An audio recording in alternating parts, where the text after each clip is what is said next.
Assalamualaikum warahmatullahi wabarakatuh.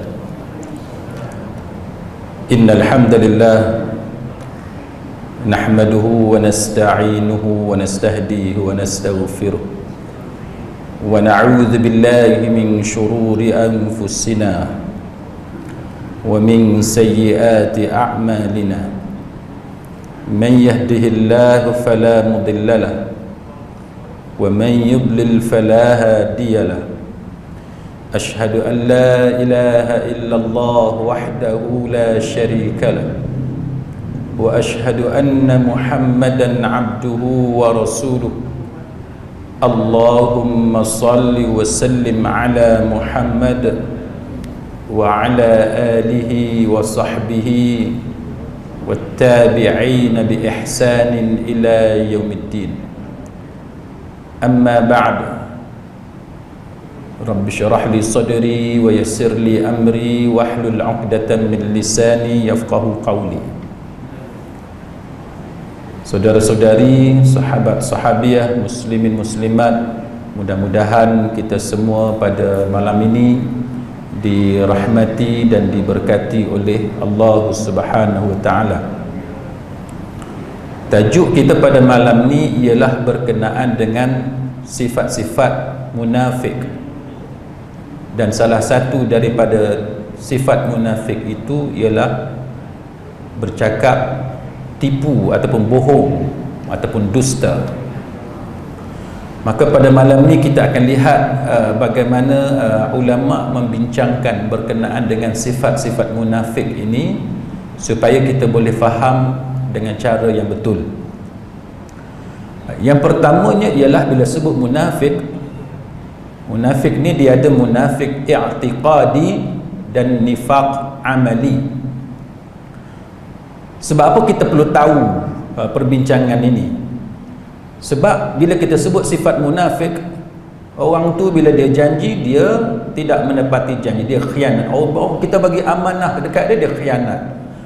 Setiap kali dia cakap bohong, dia bercakap dia bohong. Maka apakah itu menunjukkan dia munafik? Ataupun itu menunjukkan bahawa dia ada sifat orang munafik? Jadi ini yang kita nak faham dengan cara yang betul berkenaan dengan apa yang diberikan amaran oleh Nabi sallallahu alaihi wasallam. Sebab sifat bohong sebagaimana yang disebut dalam beberapa hadis berkaitan dengan sifat munafik ini, bohong, khianat kan, dan sebagainya, ini antara perkara yang banyak dilakukan oleh orang-orang Islam kita. Jadi kita perlu tahu dan melihat bagaimana para ulama membincangkan tentang tajuk ini. Baik, yang pertamanya yang disebut sebagai nifaq i'tiqadi kan, yang berkaitan dengan keyakinan ataupun kepercayaan. Satu lagi nifaq amali, perbuatan dia itu. Jadi ada dua perspektif, dua sudut yang kita perlu tahu. Apa yang dimaksudkan dengan nifaq i'tiqadi? Itu nifaq dalam hati yang mana dia tunjuk dia Islam tapi dia menyembunyikan kekafiran dia. Itu nifaq i'tiqadi. Kan, nifaq i'tiqadi adalah satu contoh yang mana orang itu dia bukan Islam. Dia bukan Islam. Cuma para ulama antaranya dalam yang disebut dalam fatwa Lajnah Daimah lil Buhuth al Ilmiyah wa Ifta', dia kata orang munafik ni hukum dia ada dua. Satu, kita hukum dia sebagai orang Islam. Yang keduanya kita hukum dia sebagai kafir. Dia munafik, tapi hukum dia ada dua. Kebanyakan daripada kita bila belajar tentang munafik, orang munafik ni kita kata luar dia Islam, tetapi hakikat sebenarnya dia kufur, dia seorang yang kafir. Tapi realitinya dalam kehidupan kita, kita kena tahu bahawa ada dua keadaan, dan ini disebut dalam fatwa Lajnah Daimah lil Buhuth al Ilmiyah wa Ifta'. Yang pertamanya, orang munafik yang kita hukum dia sebagai orang Islam. Sebab apa kita hukum dia sebagai Islam? Sebab kita tidak tahu kekufuran dia, tersembunyi kekafiran dia, itu kita tidak tahu. Itu yang kita kata kita hukum berdasarkan kepada zahir. Nahnu qaumun nahkum bizawahir wallahu yatawalla bisarair. Kan kita adalah satu kaum yang menghukum manusia berdasarkan kepada zahir dia. Yang tersembunyi itu kita serah kepada Allah Ta'ala. Jadi bila satu orang tu mati dan kita tidak tahu kekafiran dia, maka kita uruskan jenazah dia sebagaimana jenazah orang Islam. Kita doakan dia, Allahumma ghfir lahu warhamhu wa'afi wa'fu anhu. Kan kita kebumikan dia di tanah perkuburan orang Islam sama sebagaimana orang Islam yang lain, tapi kekafiran dia itu urusan dia dengan Allah. Itu urusan dia dengan Allah. Kita tadbir dunia, atas dunia kita tadbir berdasarkan kepada evidence yang ada di depan kita. Jadi setakat evidence yang ada depan kita, kita kata dia Islam. Hakikat sebenar itu urusan Allah Ta'ala. Itu satu. Yang kedua, munafik yang kita tahu kekafiran dia. Kita ada bukti yang kukuh bahawa dia ni memang kafir. Walaupun dia orang Islam, dia menggunakan nama Islam nak tutup kekafiran dia. Kita ada bukti kukuh. Maka bila kita ada bukti, kita hukum dia sebagai seorang yang kafir, walaupun pada zahirnya dia tunjuk kepada orang dia berlakon sebagai seorang Islam. Yang tu yang berlaku kepada Abdullah bin Ubay bin Salul. Nabi pada peringkat awalnya hendak menunaikan solat jenazah ke atas Abdullah bin Ubay bin Salul, tetapi ditentang oleh Umar Khattab. Dan para ulama menceritakan di antara karamah Umar ada beberapa karamah. Sebagian ulama menyebut 20, 40, yang tu tak apalah bilangan tu. Tetapi mereka menceritakan karamah Umar lebih banyak daripada karamah yang Allah Ta'ala kurniakan kepada Abu Bakar Siddiq. Dan itu menjadi dalil bahawa orang yang lebih mulia di sisi Allah tidak semestinya karamah dia lebih banyak daripada orang yang lebih rendah kedudukan dia di sisi Allah. Tuan-tuan boleh tengok tulisan Imam Ibn Taymiyah rahimahullahu ta'ala, dia cerita tentang wali Allah dan wali syaitan. Nak beza macam mana? Dan dalam tu dia cerita bahawa apa yang berlaku kepada Umar, karamah yang ada kepada Umar jauh lebih banyak daripada karamah yang Allah Ta'ala kurniakan kepada Abu Bakar. Tapi itu tidak menyebabkan kedudukan Abu Bakar lebih rendah daripada Umar Khattab. Ulama Islam kata antara Abu Bakar dengan Umar, Abu Bakar lebih tinggi kedudukan dia berbanding dengan Umar. Tapi Allah Ta'ala bagi karamah lebih kepada Umar berbanding dengan Abu Bakar Siddiq. Jadi kita digombak ni tuan-tuan, kalau tak ada karamah, jangan duk rasa kita ni kurang iman. Jangan duk rasa kita ni kurang iman. Jangan duk rasa kita ni kurang mulia di sisi Allah. Sebab karamah, banyak tak banyak karamah, kita ada ataupun tidak karamah, itu bukan satu-satunya ukuran untuk menunjukkan kemuliaan seseorang di sisi Allah. Ada banyak benda lain yang boleh dijadikan ukuran kemuliaan di sisi Allah, bukan semata-mata keramat atau tidak keramatnya kita. Jadi berbalik kepada cerita Umar tadi, bila Umar Khattab bantah apa yang hendak dilakukan oleh Rasulullah sallallahu alaihi wasallam ke atas Abdullah bin Ubay bin Salul, nak solatkan jenazah Abdullah bin Ubay, maka Umar tentang dan turunnya wahyu. Allah membenarkan pendapat Umar, dan itu di antara apa yang disebut tentang kelebihan yang ada pada Umar Khattab, yang mana Allah bersetuju dengan Umar. Ini antara kelebihan yang ada pada Umar Khattab. Jadi peristiwa kematian Abdullah bin Ubay itu dijadikan hujah di sisi sebahagian fuqaha untuk mengatakan bahawa apabila seseorang tu munafik dan kita ada concrete evidence, kita ada bukti kukuh dia tu munafik, kekafiran dia tu kita ada bukti, maka pada waktu itu kalau dia mati, hendaklah kita uruskan jenazah dia sebagaimana jenazah ataupun mayat orang bukan Islam, walaupun dia menggunakan dokumen, walaupun dia menggunakan nama Islam, walaupun dia mendakwa dia Islam, tapi kita ada bukti, proof dia bukan Islam, dia munafik. Maka dengan sebab itu ulama kata munafik ni ada dua. Satu munafik yang kita uruskan dia sebagai orang Islam, dan satu lagi munafik kita hukum dia, uruskan dia sebagai orang bukan Islam. Bergantung kepada kita ada atau tidak bukti menunjukkan kekafiran dia. Itu disebut sebagai nifaq i'tiqadi, kan? Nifaq i'tiqad dia, keyakinan, kepercayaan dia, dia sembunyikan kekafiran. Satu lagi nifaq amali, iaitu nifaq pada anggota tubuh badan, jawarih, pada perbuatan dia. Baik. Macam mana kita nak tengok benda ni? Baik.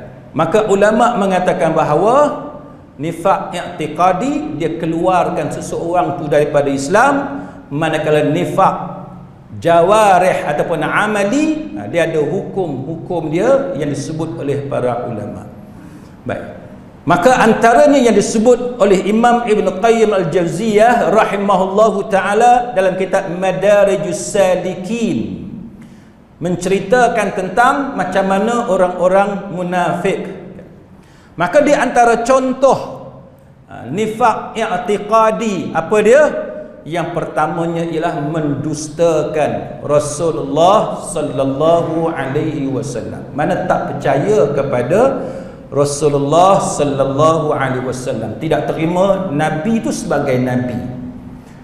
Kita di kalangan orang Melayu kita ni, kita nak cari orang yang tak terima Nabi Muhammad sebagai nabi itu susahlah nak jumpa yang tu. Kita di Malaysia ni pun tuan-tuan nak cari, dia Melayu, dia Islam, tapi dia tak percaya kepada Nabi Muhammad. Dia kata aku tak percaya dekat Muhammad. Yang tu boleh kata susahlah, kan? Susah. Tapi kalau di England, kawan-kawan saya hak Kristian di England ni, bila saya tanya dia, do you believe in Jesus? Dia Kristian. Kita tanya dia awal-awal, dia agama apa? Oh, dia kata dia Kristian. Saya kata Kristian ni banyak, Presbyterian, Protestant, Catholic. Dia kata dia agama apa ni, Christian Church of England. Lepas tu saya tanya dia, Jesus ni macam mana Jesus? Saya dengar cerita Jesus ni, orang kata dia ni Tuhan, kan? Dalam Islam Jesus ni adalah Nabi. Oh, dia kata dia sebenarnya dia tak percaya, tak berapa percaya dekat Jesus. Dia kata 3-4 orang kawan saya hak Kristian ni, bila kita tanya, dia kata dia tak berapa percaya dekat Jesus. Itu orang Kristian di England. Kita di Malaysia ni tuan-tuan, seteruk-teruk kita orang Melayu, seteruk-teruk remaja kita yang tak semayang, yang ponting semayang, yang tak puasa bulan Ramadan, kalau tanya siapa Nabi, dia tetap akan jawab Rasulullah sallallahu alaihi wasallam ataupun Nabi Muhammad sallallahu alaihi wasallam. Yang keduanya yang kata nifaq i'tiqadi ialah mendustakan sebahagian daripada ajaran Rasulullah sallallahu alaihi wasallam. Walaupun dia terima semua ajaran Nabi, tapi ada 1, 2, 3 ajaran Nabi yang dia tak boleh terima, maka itu juga disebut sebagai nifaq i'tiqadi.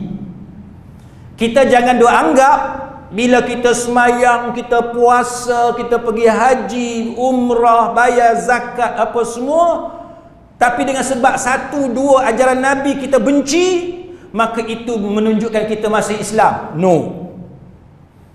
Dalam Islam kita wajib terima 100% apa yang dibawa oleh Nabi. Tak boleh satu pun sunnah Nabi kita benci, kita hina. Satu je. Hak lain beribu kita buat. Tapi satu sunnah Nabi kita benci, kita hina, kita maki, maka itu membatalkan keislaman kita. Tak boleh. Itu yang disebut salah satu sifat yang ada kepada, ataupun ciri yang ada kepada nifaq i'tiqadi. Kemudian bila kita tengok agama Islam ni orang maki, orang hina, kita rasa seronok. Maka itu contoh sifat nifaq i'tiqadi. Setiap kali orang hina Islam, kita sedih, maka itu menunjukkan kita masih Islam. Tapi kalau kita tengok ada orang hina Islam, kita happy, maka itu menunjukkan nifaq i'tiqadi. Jadi nak ukur, tengoklah setiap kali orang serang Islam, kita rasa macam mana. Kalau setiap kali orang serang Islam kita seronok, maka itu ada something wrong dengan kepercayaan kita. Baik. Kemudian satu lagi disebut sebagai nifaq amali ataupun nifaq asghar, nifaq yang kecil ataupun ringan. Yang mana nifaq amali ini dia tidaklah automatik mengeluarkan kita daripada Islam. Kan? Nifaq yang macam ni dia tidaklah keluarkan kita serta-merta daripada Islam. Contohnya macam mana? Contohnya orang tu kalau depan orang dia baik, depan orang dia baik, tapi bila dia belakang orang, dia adalah buat benda yang tak berapa senonoh dan sebagainya. Itu nifaq amali. Nifaq amali ni tidaklah automatik terkeluar daripada Islam. Contoh, tuan-tuan datang ramai-ramai malam ni, isteri datang sekali tak? Datang kat belakang kan. Orang perempuan kat belakang datang malam ni, suami ada tak? Ke datang seorang kan? Kita dekat rumah, pasangan kita, dia tak kira lah suami kita ke, isteri kita ke, kalau biasa-biasa tidur sampai tengah hari, terutamanya hari cuti, satu Ahad, tidur je 10 pagi baru bangun, 11 pagi baru bangun. Tapi kalau pak mentua datang, mak mentua datang, rajin sungguh kan. Kalau isteri kat dapur tu tak berhenti masaknya, buat kuihnya, apa semua kan. Rumah pun harum daripada depan ruang tamu sampai belakang, harum rumah.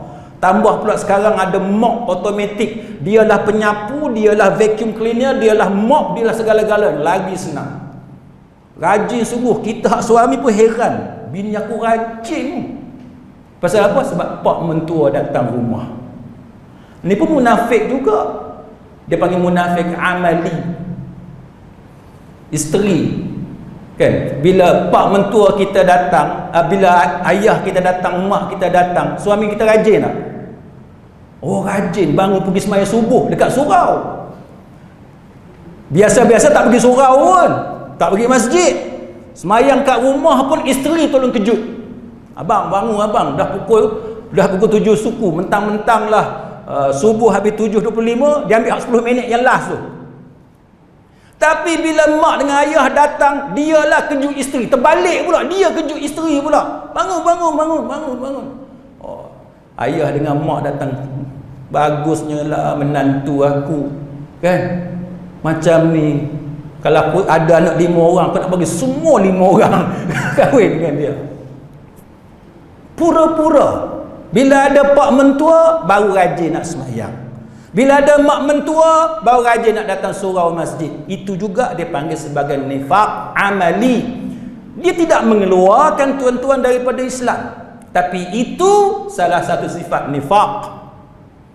Yang ni benda biasa, common, yang berlaku kepada manusia. Okay. Baik. Berkata Al-Hasan Al-Basri, dia kata, minan nifaq ikhtilaful qalbi wal lisan wa ikhtilafus sir wal alaniyah wa ikhtilafud dukhul wal khuruj. Dia kata antara tanda munafik adalah berbeza antara hati dan lidah, Berbeza antara sesuatu yang tersembunyi dan sesuatu yang nampak, dan berbeza antara yang masuk dan yang keluar. Ini dia kata. Nak kata tanda munafik ni kita ada ke tak ada, tengok hati kita macam mana, lidah kita macam mana. Tapi tuan-tuan jangan salah faham. Jangan salah faham. Kita nak marah dekat orang, kita kontrol lidah kita, yang tu bukan tanda munafik. Itu bagus, itu memang sunnah Nabi. Nabi ajar dekat kita kontrol kemarahan. Itu betul.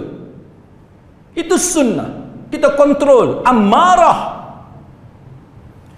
Tuan-tuan, dengan keluarga masing-masing, dengan kawan kita, dengan jiran kita, macam mana nak belajar cakap elok, tuan-tuan? Tuan-tuan kena belajar dengan orang politik. Orang politik paling pandai bab ni. Okay. Dia nak marah macam mana sekalipun, dia cakap elok dengan kita. Kita ni, bukan kita tuan-tuan lah kan, tapi orang kampung. Bini nak beranak, minta dengan YB. Anak nak beranak, minta duit dengan YB. Kambing nak beranak pun minta tolong dengan YB. YB ni geram, tak boleh nak cerita ni, geram.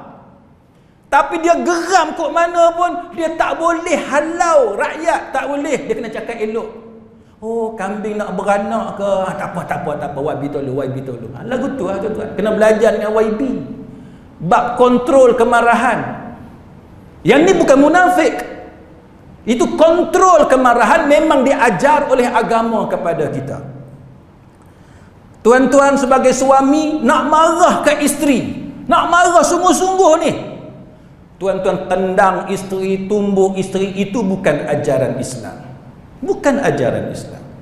Ajaran Islam ialah kita mengawal kemarahan kita. Isteri tanya, abang marah ke kat saya? Tak marah, buatlah lagi. Buatlah, tak ada masalah. Kan? Perut ni tak boleh nak cerita, nak marah ni. Perut. Dalam tubuh kita ni rimau, singa yang akan mengganas. Tapi mulut yang keluarnya kucing, miau lagu tu ya. Tapi dalam hati ni memang nak marah sungguh kat isteri kita.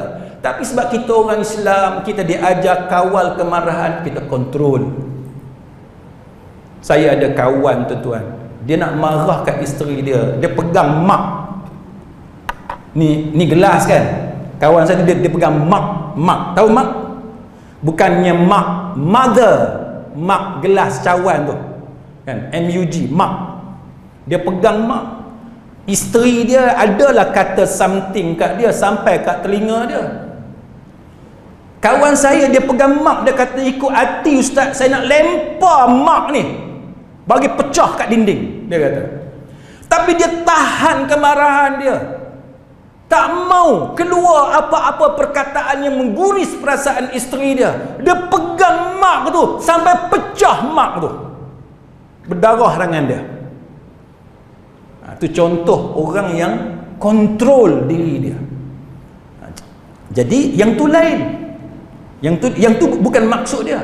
Kita nak marah ke anak kita. Ada orang dia nak marah ke anak dia, dia pukul anak dia, dia lempar keluar anak dia sampai patah apa semua. Tak boleh. Kita nak marah macam mana sekalipun, kita senyap. Tunggu masa sesuai, cakap dekat anak kita. Yang tu bukan munafik. Yang tu yang betul. Kita kontrol dulu. Ambil air semayang, kita duduk dulu, kita solat dulu, kan, tenangkan dulu diri kita. Itu bukan munafik. Itu yang bagus. Saya sendiri, kalau ayah saya diam je tu, saya tahu dia marah. Ayah saya kalau dia diam, saya tahu I'm in danger. Kan? I'm in danger. Kalau ayah saya diam tu, saya tahu saya dalam bahaya. Jadi tak payah ayah kita nak pukul kita ke, nak maki, tak payah. Bila ayah kita diam tu, kita tahu dia sedang menahan kemarahan. Itu bukan munafik. Munafik ni berbeza antara hati dan lisan. Maksud dia ialah, kan, kita cakap pasal benda-benda baik yang kita sendiri tu jahat. Kan? Kita suruh orang buat benda baik, yang kita sendiri buat benda jahat. Itu contoh benda yang kontradik antara benda yang kita cakap dengan benda yang sebenar dalam hati kita. Baik. Maka ulama membahagikan munafik ni, dia ada kategori dia. Kan? Satunya disebut sebagai munafik ataupun nifak yang disebut sebagai asghar, yang kecil, yang ringan. Dia tidak menyebabkan kita ni automatik terkeluar daripada Islam. Dalam hadis Abu Hurairah ni dalam Sahih Muslim, min alamatil munafiq thalathah, di antara tanda munafik itu thalathah, ada 3. Idza haddatsa kadzaba wa idza wa'ada akhlafa wa idza tumina khana. Bila dia bercakap, jikalau dia bercakap, dia bohong. Itu tanda munafik. Kalau dia berjanji, dia tak tepati janji dia. Bila dia diberi amanah, dia khianat. Ini tanda munafik. Kita tuan-tuan, walaupun sifat ni adalah tidak mengeluarkan kita automatik daripada Islam, tapi kita tetap tak mau benda ni ada pada kita. Tak mau. Ada satu AJK masjid telefon saya. Kan dia tu kawan saya dan dia pun tahu kita kerja lawyer, dia pun mintalah pandangan legal opinion. AJK masjid ni tuan-tuan, setiap hari Jumaat kan ada tabung. Ada tabung yang lekat yang tak boleh nak bergerak ke mana-mana, ada tabung yang bergerak. Jadi masjid ni dia buat satu undang-undang. Nak buka tabung tu, nak ambil duit, kira duit, mesti ada paling kurang 2 AJK bertugas. Tak boleh seorang AJK, tak boleh. Kena ada 2 AJK supaya tidak ada tuduhan antara satu sama lain, syakwa sangka dan sebagainya. Nak jadi cerita, SU ke siapa entah, dia bukan niat apa, dia saja nak check CCTV apa semua. Tiba-tiba dia tengok satu recording, tengok ada satu AJK pergi ambil tabung. Maknanya menyalahi SOP yang telah ditetapkan oleh pihak masjid. Dia pun panggil, ringkas ceritanya, interrogate, tanya apa semua ni. AJK tu mengaku dia ambil duit masjid. Lepas tu nak buat macam mana? Saya kata dekat AJK, report polis lah, biar kes polis. Masjid kata, kalau kami report polis, katalah dia bersalah, masuk mahkamah, dia bersalah, masuk penjara, tu family dia, isteri dia tak kerja, anak-anak dia orang akan jadi asnaf. Siapa nak tanggung? Masjid juga nak kena tanggung. Susah tu tuan jadi pengurusi masjid, AJK masjid, bukan senang. Kita cakap senang, bagi kat polis lah, bagi polis settle.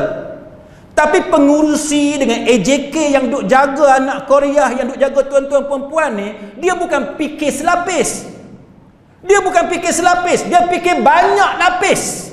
Banyak lapis. Sebab tu saya tuan-tuan, kalau ada orang sanggup jadi pengurusi masjid, sanggup jadi tok imam, sanggup jadi tok siap, tok bilal, AJK apa semua, kita tabik. Nak ambil amanah ni bukan satu benda yang mudah.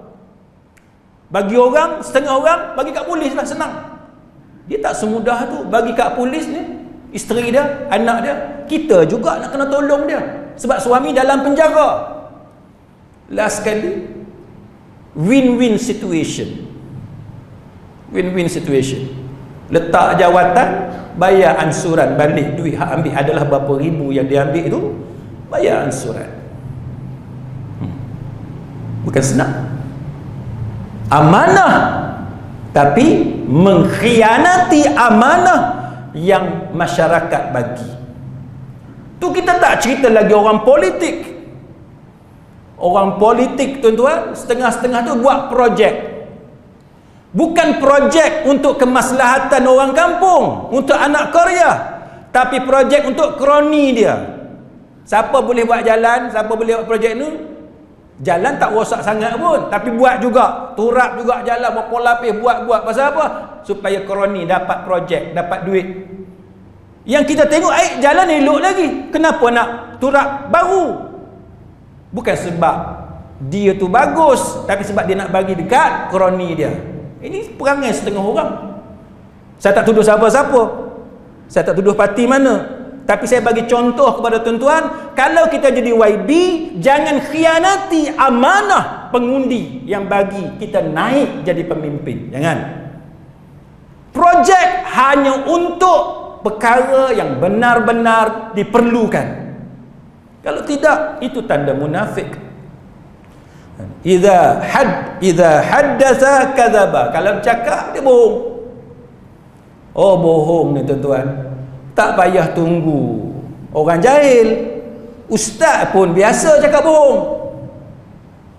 Ustaz yang tuan-tuan jemput datang ni okey semua. Ni maghrib pukul 7, katalah 7.20 kan, katalah 7.20. Isyak pukul berapa? Dah nak masuk isyak dah. Baru je mula ni.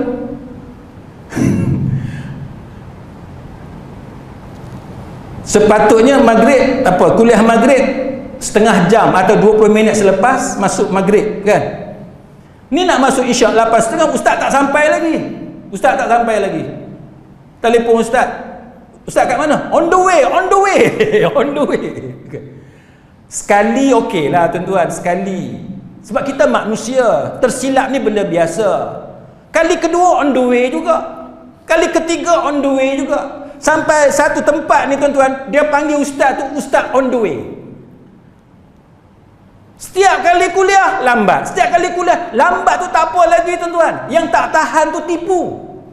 Tipu sekali tak apa, tipu dua tak apa, tipu tiga kita kata dia tak sengaja itu ini. Biasalah manusia, dia ada kekurangan, dia tersilap. Tapi kalau setiap kali dia bercakap dengan kita dia tipu, kuliah datang tempat kita sebulan sekali. Setiap kali sebulan ada je on the way. On the way.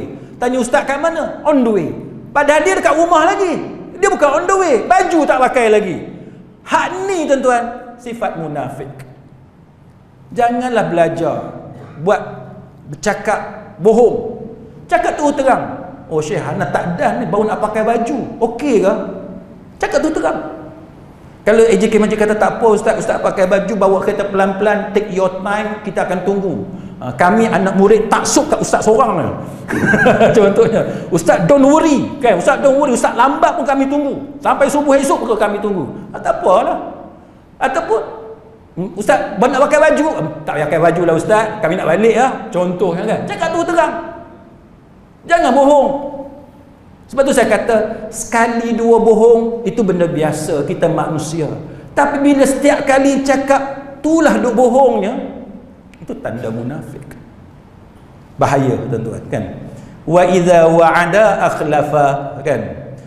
Kalau dia berjanji, dia tidak tepati janji dia. Ini biasalah, bab tu kita bab pinjam duit apa semua ni. Kalau tak boleh bayar, cakap je tak boleh bayar. Jangan duk berjanji nak bayar bulan depan lah, nak bayar minggu ni lah, tak bayar kan. Jadi ini antara yang disebut sebagai munafik ringan.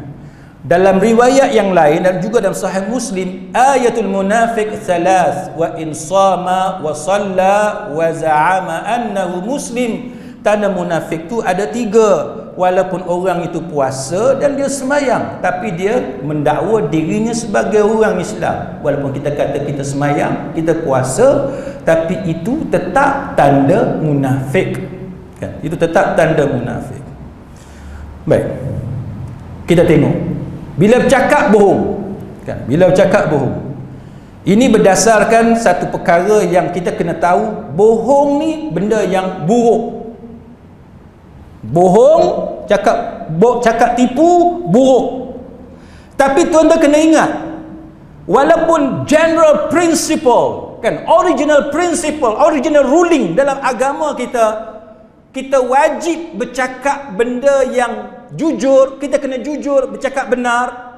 Tapi tidak semua percakapan benar itu dibenarkan oleh agama. Ada ketikanya cakap benar tetapi ia dilarang oleh agama. Yang ni tuan-tuan kena tahu. Bukan semua keadaan, bukannya 100% mesti bercakap benar. ada ketikanya bercakap benar tapi dilarang oleh agama. Contoh apa dia? Cakap benar tapi dilarang oleh agama, iaitu mengumpat. Mengumpat. Ingat tak cerita Aisyah radhiyallahu anha? Kan? Aisyah kan dia cemburu. Apa ni, isteri Nabi hak seorang tu kan dia rendah. Jadi Aisyah, dia ada cemburu. Dia satu orang perempuan. Tuan-tuan, kita kena ingat, kita manusia. Kita kena belajar terima hakikat. Kita manusia. Kita ada cemburu, kita ada rasa nak marah, kita ada rasa tak puas hati. Itu benda biasa sebab kita manusia. Kita bukan malaikat. Jadi Aisyah, dia ada rasa cemburu dia. Jadi seorang isteri Nabi ni, dia rendah. Ni dia pun sebutlah, kan? Rendah. Maka Nabi kata itu mengumpat. Aisyah kata benar, betul dia rendah. Malah dia cakap benar, dia tak tipu, cakap benar. Benar itulah yang mengumpatnya. Kalau tidak benar itu bohong. Maka tuan-tuan sekalian, mengumpat tidak dibenarkan dalam agama walaupun kita bercakap jujur. Nak tahu mengumpat ni macam mana? Iaitu apabila kalau orang tu dengar, dia tak suka. Kecuali ghibah, mengumpat yang dibenarkan dalam agama, itu lain. Ada mengumpat tapi mengumpat yang dibenarkan, itu kita kena buat tajuk lain lah. Contohnya kita buat aduan kepada pihak berkuasa, ataupun kita bincang pasal kawan kita yang ada buat perangai tak elok ni, kita nak kena bincang, itu cerita lain. Tapi kalau kita saja-saja nak cerita buruk dia, saja-saja, bukan ada hajat apa pun, saja-saja seronok nak cakap pasal buruk dia, maka itu mengumpat. Walaupun benar sekali pun, tak boleh. Samalah juga kita namimah, melaga-lagakan orang. Cakap benar tapi kita pelaga orang. Apa orang ni cakap dekat orang ni, kita bagi tahu kat kawan ni. Kita tak tipu, tak ada exaggeration, kita tak tokok tambah. Exactly apa yang orang tu cakap, kita bagi tahu kat dia. Benda hak ni cakap pula, kita bagi tahu kat dia. Belaga dua orang ni. Kita tak bohong, kita cakap benar. Tapi jenis lurus bendul. Tahu dah kawan ni nak marah kat kawan ni, kita pergi cakap. Akhirnya melaga-laga antara kawan-kawan kita. Maka itu diharamkan oleh agama walaupun cakap benar. Benda yang orang tak suka, yang mengumpat tadi, walaupun benda tu betul sekali pun, tak boleh. Ataupun kita tanya orang tu benda betul tapi dia mengguris perasaan dia, bukan mengumpat. Mengumpat ni belakang orang tu, ni kita cakap depan-depan. Tapi benda yang dia tak suka, tak boleh. Katalah jiran sebelah kita tu mandul, kita pergi tanya dia, engkau ni mandul lagi ke? Ada tanya macam tu. Agak-agak lah tuan-tuan nak tanya benda tu sesuai ke tak sesuai nak tanya. Jangan tanya benda yang mengguris perasaan dia. Kita tahu dah anak dia gagal periksa, jangan duk pergi tanya, macam mana anak hang boleh gagal periksa? Jangan duk tanya. Yang kawan tu duk marah kat anak dia, duk sedih, kita pergi tanya dia pula. Jangan tanya walaupun betul sekalipun. Benda yang benar tapi mengguris saudara seagama, tak boleh.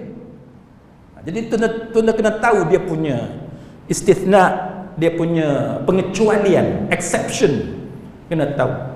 Jadi cakap benar bukan semua keadaan, cuma secara umumnya kita wajib bercakap benar. Secara umumnya kita dilarang bercakap bohong.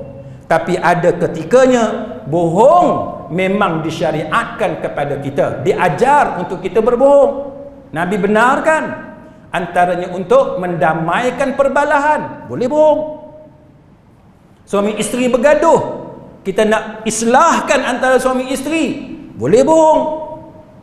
Itu diberikan, itu diajar oleh agama kepada kita. Kan? Isteri kita tanya kita, abang, tom yam saya masak ni sedap ke tak sedap? Tuan-tuan nak jawab apa? Berani jawab tak sedap? Berani? Tuan-tuan jawab tak sedap, dia muncul mulut dia masam seminggu. Macam mana? Weh, sedap, best sedap pada dalam hati. Alamak, pasal apa lah aku kahwin dengan dia? 10 tahun aku menderita makan tom yam, contohnya. Tapi kita tahu, kalau kita cakap jujur dekat isteri kita, dia merajuk. Seminggu tak mau bercakap dengan kita. Seminggu dia muncul mulut, tak mau bercakap dengan kita. So kita cakap sedap je lah. Nak buat macam mana? Dan nasib kita kahwin dengan isteri kita. Isteri pun macam tu juga. Bila suami, kita tahu dah, kalau kita cakap satu benda tu betul, tapi akan guris perasaan suami kita, jangan cakap benar, cakap bohong lah. Sebab itu menyebabkan perbalahan suami isteri. Contoh ni contoh tak berlaku pada siapa-siapa pun, ni sahaja saya reka lah. Tapi saya ambil cerita ni daripada kes-kes yang saya duk buat. Cuma saya ubah suai cerita ni. Katalah suami pergi tanya kat kakak-kakak kat belakang. Panggil kakak tak boleh, saya dah tua kan. Adik-adik lah kat belakang. Pergi tanya adik-adik kat belakang. Panggil apa? Panggil yang. Abang dengan itu jiran sebelah tu, apa, Myanmar ke sebelah tu, mana handsome? Orang perempuan kat belakang nak jawab siapa handsome. Katalah kebetulan sungguh Myanmar sebelah tu, Burma sebelah lagi handsome daripada suami kita. Berani nak cakap Burma sebelah lagi handsome? Berani? Tak boleh. Walaupun betul sekalipun dia lebih handsome daripada suami kita, kita tetap kena cakap abang lah hak paling handsome dalam dunia. Pergi ke belakang dapur, pergi ludah sekejap ke belakang tu.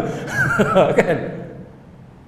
Sebab kita tahu, kita cakap benda yang mengguris perasaan. Sebab tu suami tak boleh puji perempuan lain depan isteri dia, walaupun yang dia puji tu adalah Maya Karin. Hak dia puji tu artis-artis selebriti. Saya tak tahu nama, saya kenal Maya Karin seorang. Kan? Hak lawa-lawa lah kat Malaysia ni. Kita sebagai orang lelaki tengok artis keluar TV, oh lawa, memang dia lawa, tapi tak boleh puji depan isteri. Cemburu. Sama dengan isteri, suka tengok cerita Hindustan, oh lawa lah Shah Rukh Khan. Pasal apa abang tak jadi macam Shah Rukh Khan contohnya? Tak boleh. Walaupun betul sekalipun Shah Rukh Khan lebih handsome daripada suami kita, maka kena bohong. Sebab apa bohong? Sebab nak jaga hati suami isteri, pasangan kita, supaya tidak berlaku keretakan dalam rumah tangga. Cakap yang indah-indah sahaja, walaupun hati kita tu ada kita simpan, adalah tak puas hati ke, terkilan ke apa, kena pandai. Yang tu bukan munafik. Kena tahu tuan-tuan sekalian. Isyak pukul berapa sini? 8.40. Janji dengan AJ kita 8.40 nak kena berhenti. Tak apalah, kita bagi apa ni, azan kita tambah 10 minit boleh? Tambah 10 minit dan kita berhenti. Baik. Antara contoh hadis kan yang menunjukkan dilarangnya kita bercakap bohong, iaitu hadis muttafaqun alaih, hadis Bukhari dan Muslim. Alaikum bis-sidqi fa inna as-sidqa yahdi ilal birr wa innal birra yahdi ilal jannah. Hendaklah kamu sentiasa bercakap, berlaku jujur, kerana sesungguhnya kejujuran akan membawa kepada kebaikan, dan sesungguhnya kebaikan akan menghantar kamu kepada syurga. Jikalau seseorang itu sentiasa berlaku jujur dan berusaha untuk jujur, maka dia akan dicatat di sisi Allah sebagai orang yang jujur. Berhati-hatilah kamu daripada bercakap bohong, kerana sesungguhnya bohong ataupun dusta akan menghantar kamu kepada kejahatan, dan kejahatan akan menghantar kamu ke neraka. Na'udzubillah min zalik. Jikalau seseorang itu dia suka berbohong dan dia berupaya untuk berdusta, berbohong, maka dia akan dicatat di sisi Allah Subhanahu wa taala sebagai pembohong, pendusta. Jadi itu antara hadis yang menunjukkan larangan kita berbohong. Dah masuk 3 minit ni. Baik. Maka para ulama mengatakan bahawa bohong ni asalnya memang dilarang, kan, kecuali dalam 3 keadaan. Dalam 3 keadaan Nabi sebut, antaranya ialah apabila bertujuan untuk mendamaikan di antara orang yang berbalah, dan atau di mana dia berkata yang baik ataupun mengata yang baik. Jadi ini antara apa yang diberikan pengecualian, tidak disebut sebagai pembohong kalau tujuan dia untuk mendamaikan manusia. Jadi sebab tu tuan-tuan, bila tuan-tuan tengok ada orang bergaduh, maka pada ketika itu boleh kita bohong. Itu bukan disebut sebagai tanda-tanda orang munafik. Sebab mendamaikan, menyatukan orang Islam antara perkara yang disuruh oleh agama, sehingga kan dibenarkan kepada kita untuk berbohong. Dan Ibn Syihab mengatakan bahawa tidaklah aku pernah mendengar sesuatu yang diberi keringanan untuk berbohong, berdusta di dalamnya, kecuali dalam 3 keadaan: perang, yang keduanya mendamaikan orang yang berbalah, dan yang ketiganya perkataan suami kepada isteri ataupun perkataan isteri kepada suami dengan tujuan untuk kebahagiaan rumah tangga dia. Hadis Bukhari dan Muslim. Jadi itu contoh yang menunjukkan kepada kita bahawa yang kata bohong ni macam mana, kan, tak boleh kita berbohong kecuali ada 3 keadaan yang disebut oleh ulama tadi. Yang keduanya ialah jikalau berjanji dia tidak menepati. Baik, macam mana contoh orang yang mengingkari janji dia? Iaitu ada 2 keadaan. Yang pertamanya dia berjanji, kan, sejak awal lagi dia sudah berniat untuk tidak menepati dia, dan ini adalah dia mengingkari janji yang disebut sebagai pengingkaran yang paling jahat. Ada tak orang dia berjanji, masa dia berjanji tu dalam hati dia dah ada niat untuk tak mau patuhi janji dia. Maka sesiapa yang buat janji macam ni, inilah pengingkaran janji yang paling jahat. Sebab apa? Sebab masa dia berjanji tu dia dah ada niat dah, dia tak mau mematuhi janji dia. Yang kedua, dia berjanji dan dia memang niat untuk tunaikan janji dia, tapi kemudiannya dia ada masalah, kan, menyebabkan dia mengingkari janji dia. Itu jenis kategori yang kedua. Kategori yang kedua. Baik. Sidang hadirin mukminin, ada orang dia bila dia ada masalah, dia tambah masalah dia. Dia tambah masalah. Contohnya, dia tak boleh mengotakan janji dia, kan? Azan. Kita berhenti sekejap.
Allahumma rabb hadhihi ad-da'wati at-tammah آت محمد الوسيلة والفضيلة وابعث مقاما محمود الذي وعده.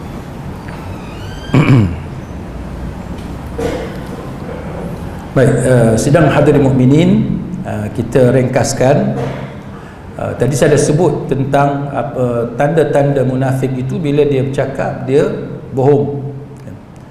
Kemudian selain daripada itu, apabila dia berjanji, dia tidak menepati janji dia. Dan yang ketiganya, bila dia beri amanah, dia khianat. Jadi ini antara tanda-tanda kemunafikan. Dan kalau kita tengok, banyaklah kan yang saya sebut tadi pun itu berkenaan dengan orang yang diberi jawatan, maka dia menyalahgunakan kedudukan dia. Disalahguna kedudukan dia, projek yang tak perlu pun dia buat sebab dia nak bagi pendapatan kepada kroni dia, sedangkan itu tidak diperlukan sangat oleh masyarakat. Jadi itu contoh bagaimana dia tidak amanah. Dan kalau tuan-tuan tengok dalam masyarakat kita hari ni pun banyaklah contoh-contoh yang kita boleh bagi. Antaranya kalau tuan-tuan tahu, seorang magistrate dia menjadi penceramah untuk SPRM. Sebab apa? Sebab dia dahulu dia telah didapati bersalah kerana rasuah dan dia dipenjarakan. Bila dia keluar dari penjara, dia tak ada kerja. Sebab bila jadi banduan ni, kita tak dapat kerja kan? Susahlah. Maka dia telah ada deal dengan SPRM. Maka sekarang ni dia jadi penceramah untuk SPRM, untuk cerita kepada kaki tangan kerajaan dan sebagainya tentang apa yang telah berlaku kepada dia. Kerana sewaktu dia jadi magistrate, dia telah mengkhianati amanah kan? Dia tidak menunaikan amanah sebagaimana yang telah diberikan kepada dia. Jadi itu contoh bagaimana hidup atas dunia ni tuan-tuan, kita dalam keadaan diberikan kesusahan oleh Allah, bukan kaya pun kan? Allah Ta'ala telah memberikan musibah kepada dia lebih awal. Jadi alhamdulillah dia mendapat kesedaran lebih awal. Tanda yang keempat ialah al-fujur. Al-fujur ini makna kalau dia berbalah, dia melampau. Kita nak tahu kita ni bagus ke tak bagus, tengok kepada keadaan kita kan? Tengok kepada keadaan kita.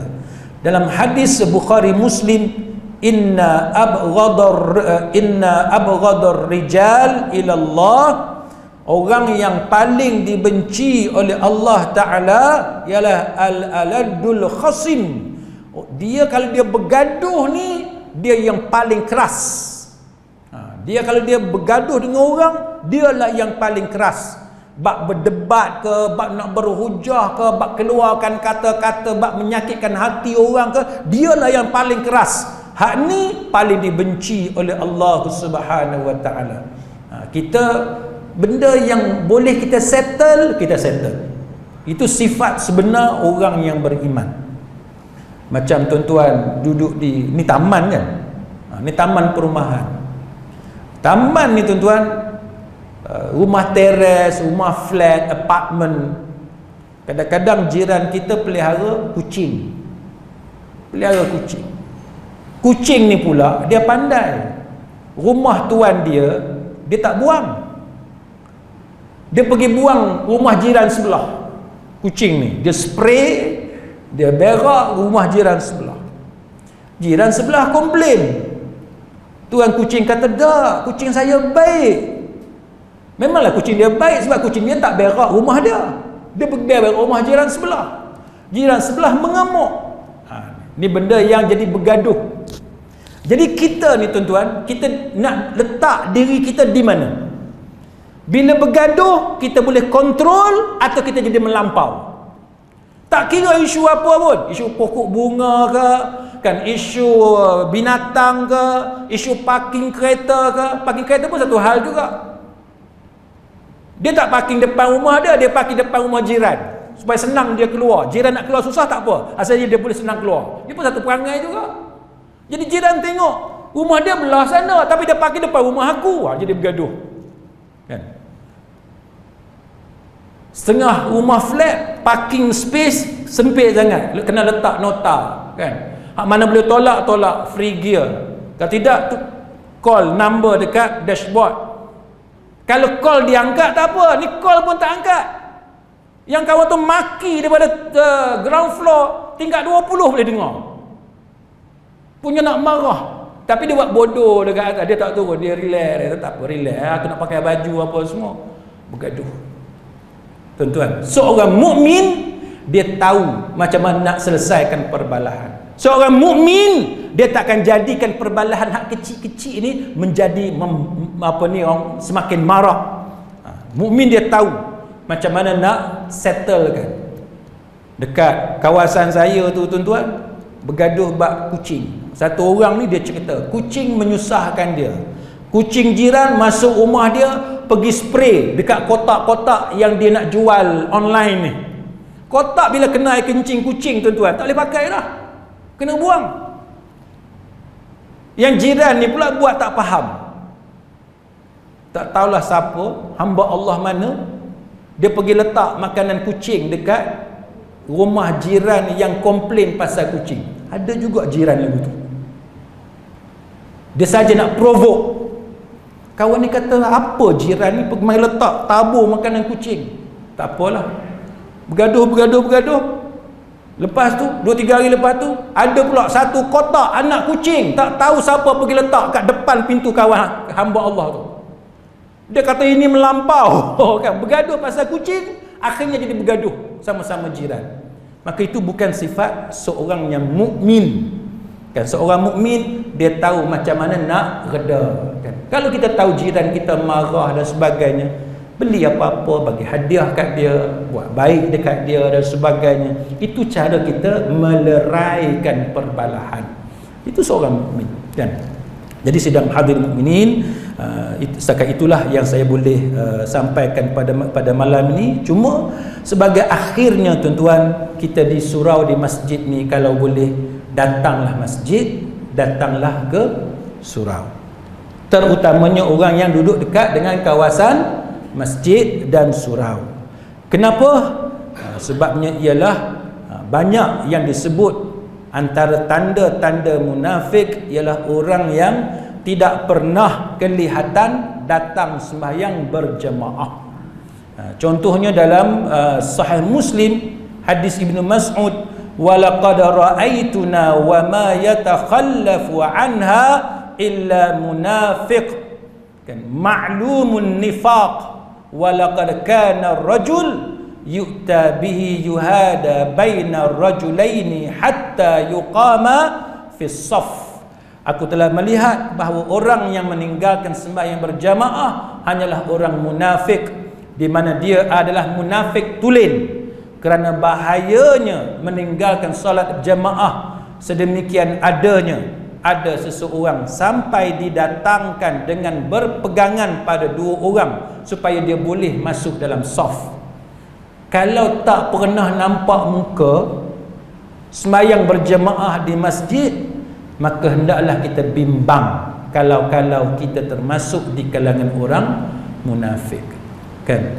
Biasalah kadang-kadang sempat tak sempat itu benda biasa. Tapi kalau tak pernah nampak, sampai AJK pun tak kenal, ahli jemaah pun tak pernah kenal, tak pernah nampak, duduk dekat taman ni 10 tahun dah, 20 tahun tak pernah nampak, maka itu antara tanda-tanda munafik.